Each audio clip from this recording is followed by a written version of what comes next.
The Material World 2.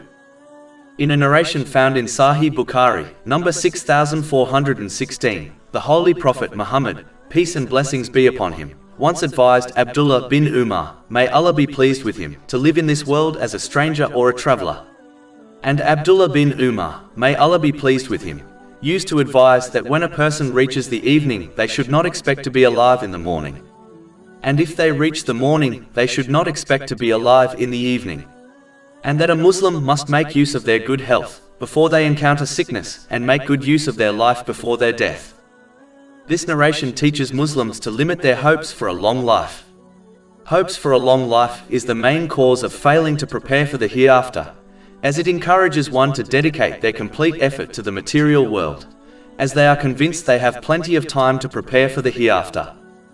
A Muslim should not treat this temporary world as their permanent home.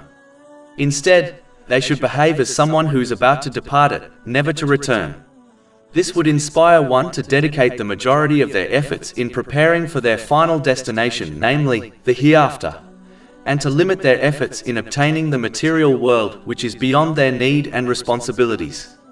This concept has been discussed throughout the Holy Quran and the narrations of the Holy Prophet Muhammad, peace and blessings be upon him, for example, chapter 40 Ghafir, verse 39. This worldly life is only temporary enjoyment, and indeed the hereafter, that is the home of permanent settlement. In a similar narration to the main one under discussion, which is found in Jami' at-Tirmidhi, number 2377, the Holy Prophet Muhammad, peace and blessings be upon him, described himself in this world as a rider who takes a short rest under the shade of a tree and then swiftly moves on. In order to indicate the temporal nature of this world, the Holy Prophet, peace and blessings be upon him, compared it to shade which, as everyone knows, does not last long even though it appears to be permanent. This is how the material world can appear to some. They behave as if the world will last forever, whereas in reality it will quickly fade away. In addition, this narration mentions a rider and not someone who is walking. This is because a rider would rest significantly less than someone journeying on foot. This further indicates that a person's stay in this world is very short. This is quite evident to all. Even those who reach elderly age admit their life went by in a flash. So in reality, whether one reaches old age or not, life is just a moment. Chapter 10 Yunus, verse 45. And on the day when he will gather them, it will be as if they had not remained in the world but an hour of the day. In reality, the material world is like a bridge which must be crossed and not taken as a permanent home. The same way a person does not take a bus station as their home, knowing their stay there will only be for a short while. Similarly, the world is a short stop before one reaches the eternal hereafter. When someone goes on a once-in-a-lifetime holiday, in most cases, they will limit their spending on luxury household items, such as a widescreen television, and instead make do with whatever services their hotel offers. They behave in this manner as they understand that their stay in the hotel will be short, and soon they will leave, never to return. This mentality prevents them from taking the holiday destination as their permanent home. Similarly, people were sent to Earth for a purpose which is definitely not to make it their permanent home. Instead, they were sent to take provisions from it, so that they can safely reach their permanent home, meaning the hereafter. This involves using the blessings one has been granted in ways pleasing to him. Whenever a person intends to travel, they first acquire the provision they need in order to make the journey comfortable and successful. As indicated in the Holy Quran, the best provision for the hereafter is piety. Chapter 2 Al-Baqarah, verse 197. Indeed, the best provision is fear of Allah.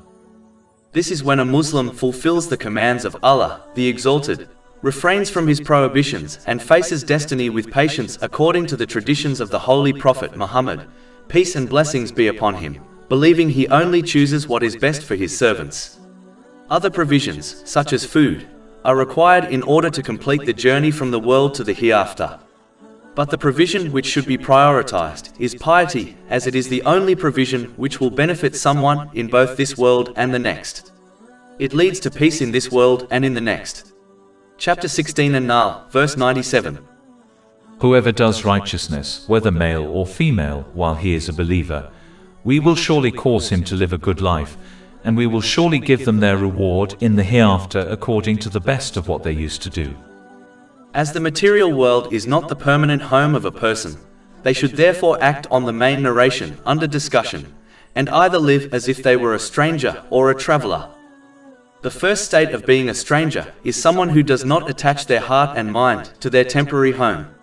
Their only aim is to gather enough supplies so that they can return safely to their permanent home, namely, the hereafter. This is like the one who lives in a foreign country on a work visa. Their place of work is not their home, only a place to earn money so that they can return back to their homeland with it. This person will never treat the strange country as their home. Instead, they will only spend on necessary things and concentrate on saving their wealth so that they can take as much wealth as possible back to their real and permanent home. If this person spent all or the majority of their wealth in the foreign country and returned to their home country empty-handed, they would undoubtedly be considered blameworthy by their relatives. This is because they have failed in their mission and purpose of living in another country on a work visa. Similarly, a Muslim should dedicate the majority of their efforts in acquiring provisions to take to the hereafter. They should not compete for the luxuries of the material world with others. Instead, they must concentrate on their mission to acquire provisions for the eternal hereafter. If they dedicate too much effort in beautifying their temporary home, then they will enter the hereafter unprepared and empty-handed and therefore fail in their mission which Allah, the Exalted, entrusted them with. A Muslim should be honest with themselves and reflect on how many hours of the day they dedicate to the material world and preparing for the hereafter. This self-reflection will show them if they have the correct mentality or not, and how strong their faith in the hereafter really is. Chapter 87 Al-Ala, verses 16 to 17. But you prefer the worldly life, while the hereafter is better and more enduring. The Holy Prophet Muhammad, peace and blessings be upon him, was sent to mankind when they were the most lowly of people, and the vast majority of them were leading a sinful life which would have caused them to enter hell. The Holy Prophet Muhammad, peace and blessings be upon him, called them towards the path of truth with clear proofs. Many of these people accepted his clear message and followed him. He promised them that Islam would conquer many nations, and much wealth would be obtained by the Muslims. But he warned them not to become distracted by the luxuries of the material world. An example of this warning is mentioned in a narration found in Sunan Ibn Majah, number 3997. The Holy Prophet Muhammad, peace and blessings be upon him, warned that competing for the unnecessary luxuries of the material world would destroy people. Therefore, he advised Muslims to content themselves with the basic necessities in order to fulfill their responsibilities and needs, and instead concentrate on preparing for the hereafter. Everything the Holy Prophet Muhammad, peace and blessings be upon him, promised Muslims came true. When the world was open to the Muslims, the majority of them became busy with competing, collecting, hoarding, and enjoying the excess of the material world. Thus, they gave up preparing for the hereafter correctly, as they were told to by the Holy Prophet Muhammad, peace and blessings be upon him. Only a few accepted his advice, and only took what they needed from the material world in order to fulfill their needs and responsibilities, and dedicated the majority of their efforts in preparing for the eternal hereafter. This small party, meaning the companions, may Allah be pleased with them, and the righteous predecessors, caught up with the Holy Prophet Muhammad, peace and blessings be upon him, in the hereafter, as they practically followed his advice and footsteps. On the other hand, the majority continued in their heedlessness chasing the material world until death caught them unprepared. The second mentality Muslims should adopt, as advised in the main narration under discussion, is that of a traveler.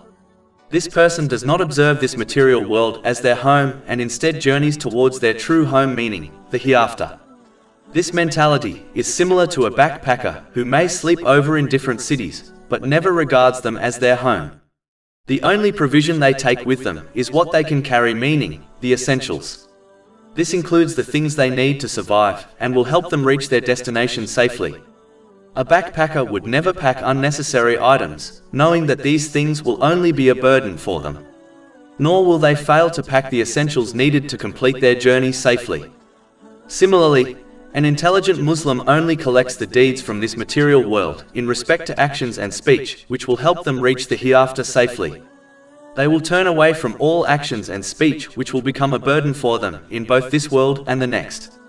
This is the attitude the Holy Prophet Muhammad, peace and blessings be upon him, advised the companions, may Allah be pleased with them, to adopt in a narration found in Sunan Ibn Majah, number 4104.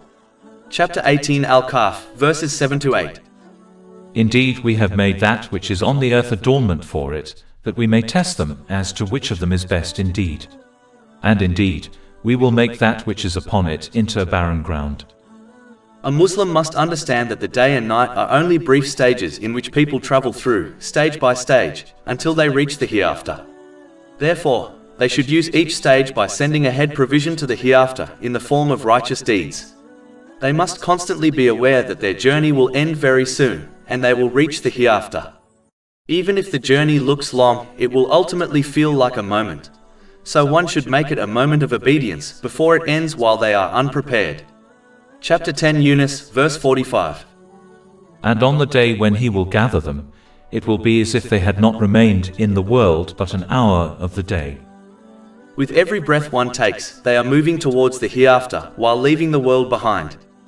Even though one may seem not to be moving, but in reality, the day and night act as their conveyance which takes them swiftly, without pause, to the next world. Muslims must realize that as they are the servants of Allah, the Exalted, soon a day will come when they will return to Him. When they return, they will be stopped for questioning. Therefore, they should prepare something good for this interrogation. They should prepare by using the blessings they were granted in this world in ways pleasing to Allah, the Exalted. But if they continue in heedlessness and fail to prepare, then they will be taken to task for what has already occurred and for what remains. Moving on to the advice of the companion, Abdullah bin Umar, may Allah be pleased with him, mentioned in the main narration under discussion. The first part of it highlights the importance of shortening one's hope for a long life in this world. A Muslim should not believe their stay in this world is long, as they could pass away at any moment. Even if one lives for many years, life still seems to have gone by in a flash. This is what Abdullah bin Umar, may Allah be pleased with him, indicated by advising Muslims not to believe they will be alive in the morning if they reach the evening. This mentality is the root cause of only taking what one needs from the material world, in order to fulfill their worldly responsibilities and prepare for the hereafter. Whereas, having hopes for a long life is the root cause of the opposite meaning. It causes one to delay preparing for the hereafter by performing righteous deeds and refraining from sins, and it encourages them to collect and hoard the material world, believing their stay in it will be extremely long. In addition, Abdullah bin Umar, may Allah be pleased with him, also advised Muslims to make good use of their good health before they encounter sickness. Unfortunately, most people only appreciate the value of good health after they lose it, which has been warned in a narration found in Sahih Bukhari, number 6412. Making use of good health means that a Muslim should use their physical and mental strength in the obedience of Allah, the Exalted, by performing righteous deeds and refraining from sins before they reach a time when they might desire to perform good deeds, but can no longer do them due to poor health. The one who makes good use of their good health will be given the reward of the righteous deeds they performed during their good health, even when they encounter sickness and can no longer do them. This is confirmed in a narration found in Sahih Bukhari, number 2996. Whereas, the one who does not make good use of their good health will lose this potential reward when they become sick. In fact, they will be left with nothing except regret. The final part of the advice given by Abdullah bin Umar, may Allah be pleased with him, is that a person should make good use of their life before death. This includes making use of all things which lead to righteous deeds, such as wealth, and avoiding all those things which prevent one from doing good deeds, such as unnecessary preoccupations. It is important for Muslims to make good use of their time before they become distracted with responsibilities which naturally occur with the passing of time, such as marriage. And to make good use of their wealth before their financial responsibilities increase. Making good use of time is essential for success, as it is a strange worldly blessing which never returns after it departs, unlike all other blessings. One must make use of their time by prioritizing their activities correctly according to the teachings of Islam. The one who behaves in this manner will fulfill all their responsibilities, duties and necessities, and have plenty of time to enjoy lawful pleasures in a balanced way. As warned by the Holy Prophet Muhammad, peace and blessings be upon him, in a narration found in Jami' at-Tirmidhi, number 2403, all people will have regrets at the time of their death. The good doer will regret that they did not perform more good deeds before dying. The sinful person will regret that they did not sincerely repent before their death. In this world, people are often given second chances, for example, redoing a driving test, but there is no do-over once a person dies. Regret will not help them at all. Instead, it will only add to their pain and suffering. So Muslims must use the time they are given to strive in the obedience of Allah, the Exalted, before their moment ends, by fulfilling the commands of Allah, the Exalted, refraining from His prohibitions, and by facing destiny with patience. One should abandon the mentality of delaying things till tomorrow, as in most cases this tomorrow never comes. A Muslim should concentrate on today and therefore do the things which please Allah, the Exalted, as tomorrow may come in this world, but they may not be alive to witness it. Over 400 free ebooks, audiobooks, infographics, podcasts and blogs available on our website, www.shakepod.com.